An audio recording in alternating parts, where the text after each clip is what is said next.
Почитувани, добар ден. Започнуваат вестите на Канал 8. Вандалското однесување и уништувањето на урбаната опрема во градот и во други населени места во општина Кочани продолжуваат.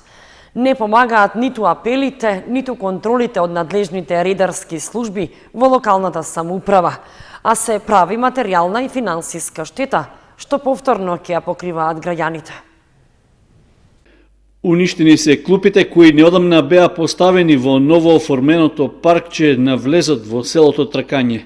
Жителите што живеат во непосредна околина реагираат на вандалското однесување на нивните сограѓани, не гадајќи оправдување за направената штета. Само неколку десетина метри подолу во школскиот двор на подрачното училиште Никола Карев во Тракање целосно се оштетени детските реквизити и клупите. Деловите за подпирање на клупите ги нема, а некаде се пресечени и железните основи. И покрај тоа што намената е за најмладите жители кои овде учат и го посетуваат Центарот за ран детски развој, и во овој случај победила несовесноста. Општинските служби констатираат дека уништувањето на урбаната опрема е постојано. Намета се канти за отпад, клупи, зеленило, се кршат млади дрвца и покрај тоа што се заштитени со метална конструкција. Деноиве на улицата 14-та бригада во Кочани од подпорен зид целосно била пресечена заштитната ограда. Направен е увид и на интервенција е повикана и полицијата. Од општината велат дека штетата што се прави на јавно-прометните површини не е за подценување, заради што апелираат до сите граѓани да не ја уништуваат урбаната опрема и младите садници. При тоа се искажува подготвеност да се активираат сите релевантни фактори од комуналните редари во комуналното претпријатие Водовод, од локалната самоуправа и полициската станица за да се преземат казнени мерки. Исто така од локалната самоуправа ги повикуваат граѓанските организации, местните и урбаните заедници да се вклучат во подигањето на свеста за зачувување на јавното добро, како и за конкретни активности што би помогнало во подобрувањето на актуелната состојба. Советот на градоначалници од Источниот плански регион одржа редовна седница на која беа усвоени неколку одлуки за финансиски трансфери до општините за реализација на проекти. Покрај тоа, градоначалникот на Штип, Благој Бочварски, е избран за нов претседател на регионот. Советот на градоначалници од Источниот плански регион ја одржа редовната 11-та седница на која се разгледуваа 6 точки, меѓу кои и финансиската поддршка за неколку проекти. На седницата присуствуваат 9 од 11-те градоначалници, со што Советот имаше можност полноправно да одлучува. При тоа беше донесена одлука за трансфер на средства за реализација на проектот Нашето заедничко минато патека за заедничка иднина, со кој се финансира реконструкцијата на мултикултурниот центар во Кочани. На седницата на Советот за развој на Источниот плански регион, градоначалникот на општина Штип Благој Бочварски беше избран за нов претседател на регионот.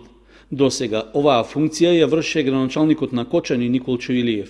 Новиот претседател Бочварски се заблагодари за укажаната чест и посочи дека соработката во регионот ќе продолжи со иста динамика, зашто бенефит ќе имаат сите општини од Источниот плански регион. Има добра клима за работа во Советот за развој на Источен плански регион, помеѓу сите нас градоначалниците од регионот. За мене тоа е најважно и верувам дека ќе продолжиме со уште посилна динамика заради тоа што веќе имаме и одредено искуство во првите 2 години од нашите мандати, така ќе продолжиме и во иднина и верувам дека после овие 2 години ќе можеме да се пофалиме со одредени исчекори, предности, успеси кои што сме ги изработиле заедно во Источен плански регион. На 11-та седница на Советот на градоначалниците од регионот беше донесена одлука за трансфер на средства за реализација на проектот Културен мост низ вековите, што се реализира од програмата за прекугранична соработка во која носечки партнер е Народното читалиште од општина Белица во Република Бугарија.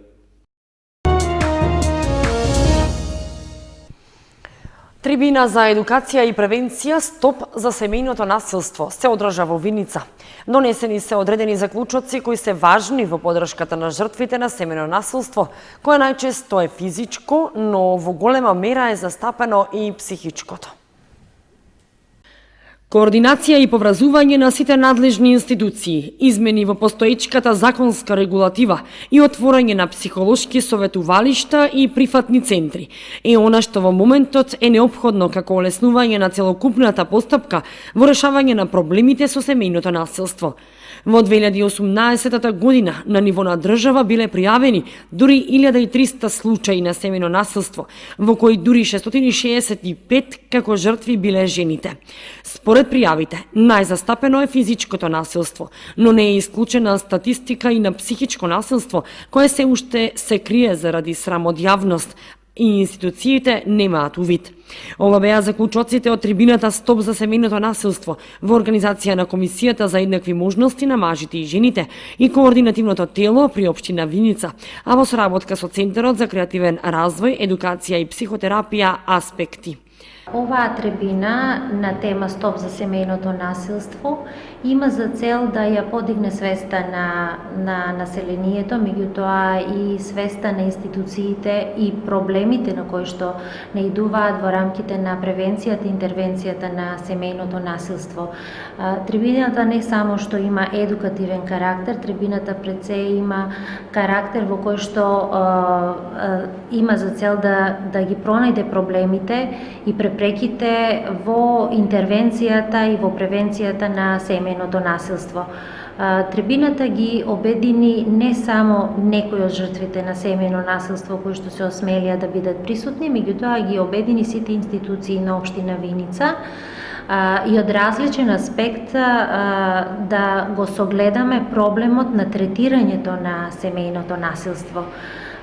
Самата трибина заврши со констатација дека има повеќе препреки кои што не се мали, препреки кои што се однесуваат на пријавување на семејното насилство и препрека во која што жртвата ќе може да истрае до крај, да го издржи процесот на справување со семејното насилство.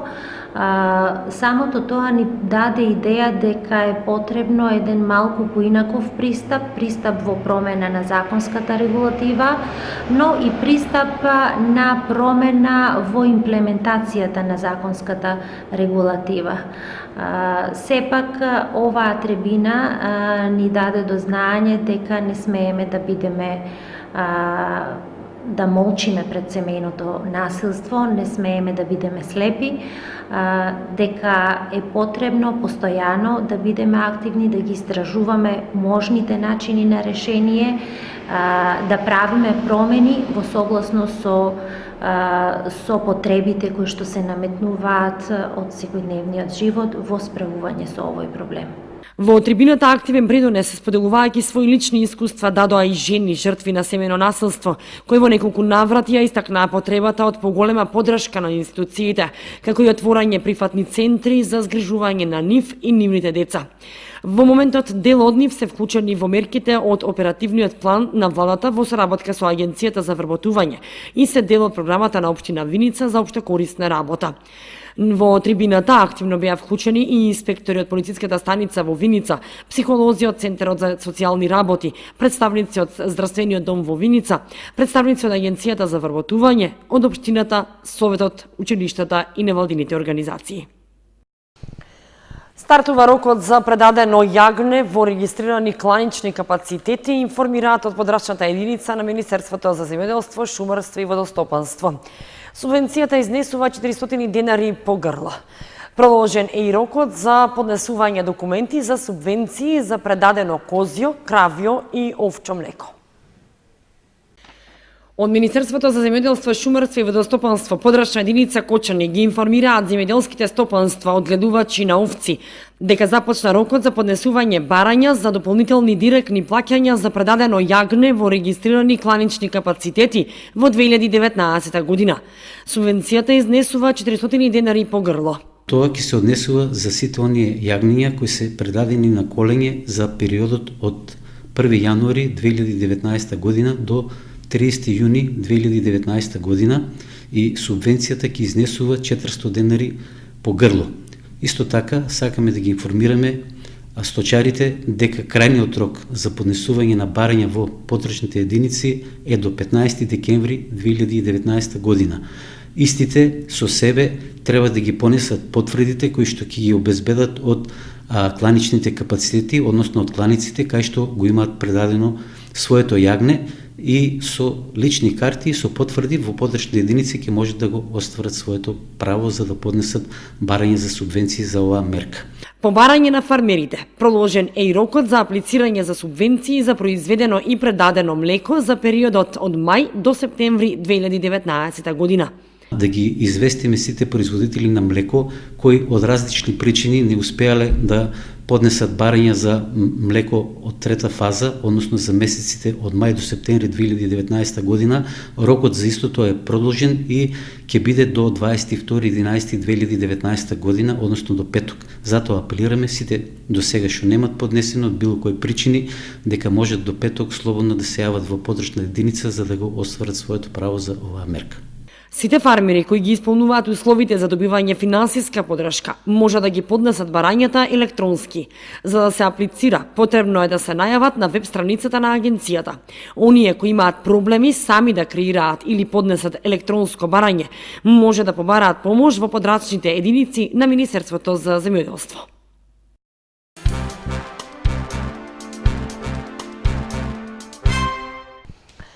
Детската представа Збркана сказна премиерно беше одиграна во Центарот за култура Бели Мугри. Улогите ги играат членовите на драмското студио при Центарот за култура. Збркана сказна е насловот на детската представа што премиерно беше одиграна во Центарот за култура Бели Мугри. Истата е по текст на Киро Донев, а во режија на Перо Даниловски. Улогите во представата ги играат членовите на драмското студио при Центарот за култура Бели Мугри, раководени од Силвана Јаневска. Ликовите имаат нереални доживувања, како на пример семафор кој збори и кукла која тагува по своето омилено девојче која сакаше да ја купи, или мачки и глувци кои зборуваат. Интересна представа за деца која има една единствена порака. Никогаш да не се откажувате од целта која сакате да ја постигнете, секогаш да бидете упорни во нејзино остварување, колку и да изгледа невозможно. Сказната Збркана сказна е приказна за едно дете која по секоја цена сака да има една кукла, иначе цялата приказка е потрага на детето по куклата или обратно, т.е. куклата тргнала да го бара детето, бидејќи нели тие меѓу нив двете се појавува таа љубов, така да се рече, детска љубов. Една од главните пореки е тоа дека децата никој не треба да се откажува од она што го има намислено како цел, како задача во своите животи, нели? Представата е резултат на работата на драмското студио при Домот на културата Бели Мугри од Кочани. Значи, на оваа представа работевме, може да се качи доста долго време, скоро 2 полугодија, малку подолго од вообичаеното, но сепак конечно успеавме да излеземе со премиера. Јас сум Љупка Јорданова, учесник во драмското студио при Домот на културата од Кочани. Во оваа представа сум наратор, прекажан како глувче и така ја раскажуваме представата пред секоја од сцените. Искрено представата на мене многу ми се допаѓа, бидејќи носи длабока порака, како што каже и режисерот, дека не треба да се откажуваме од желбите што ги имаме, поради тоа што многу го сакаме, јас мислам дека ќе се оствари во текот на времето. Со мене има уште 2 глувчиња кои се исто така наратори. Има Јасенко, односно таткото на девојчето која сака куклата, а таа се вика Јасенка, куклата Бисерка, семафорот, стоногалката, раскажувачот, полицаецот и така натаму. Јас уживам додека се спремаше и самата представа, па сега и на премиерата и за време на представите се основните училишта. До сега имам направено 4 представи, од кои ова ми е веќе 4-та и така да уживам додека го правам ова, затоа и се уште сум на сцена. Јас сум Еи Ѓоргиева и веќе подолго време сум член на драмското студио. И навистина многу ми се допаѓаат представите што ги правиме овде и многу сум благодарна на моите наставници. И навистина мислам дека многу се трудат за да направиме една успешна представа и многу сум среќна што имаме овде мали дечиња и веќе поголеми што се на моја возраст и што се многу вложуваат за да направат една успешна представа и затоа сум многу среќна. Ничката Силвана, таа најмногу ни помогна, исто така и режисерот Перо Даниловски. Тука има и многу како цртани работи кои што повеќе опишуваат нашата представа. Представата во наредните 2 дена ќе биде одиграна за децата од кочанските училишта, а можно е одигрување и во други градови.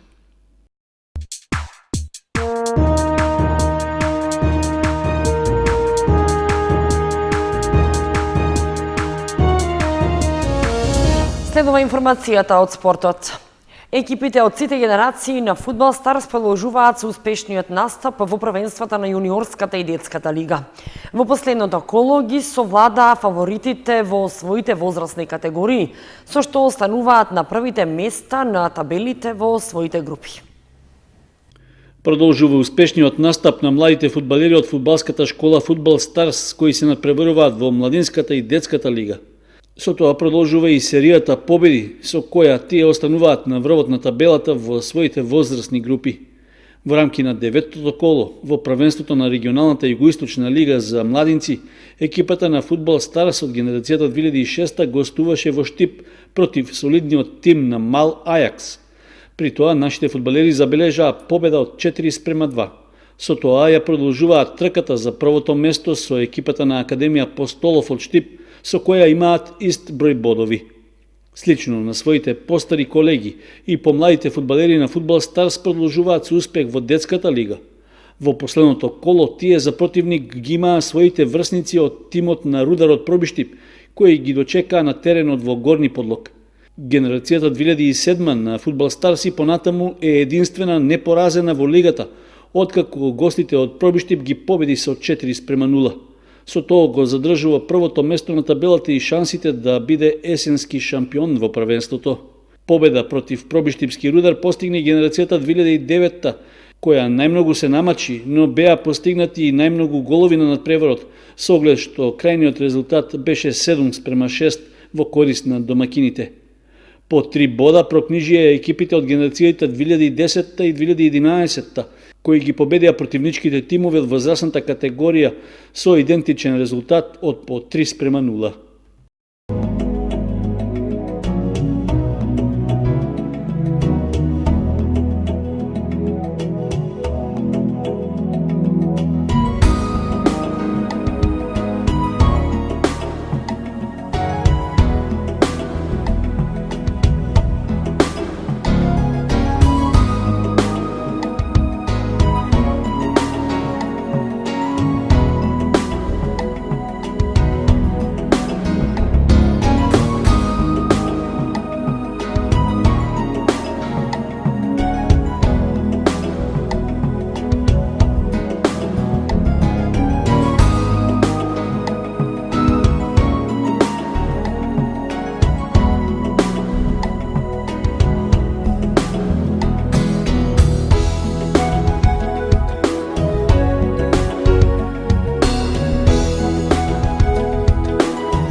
Почитувани, со временската прогноза ги завршуваме и овие вести на Канал 8. Останете и понатаму со нашата програма.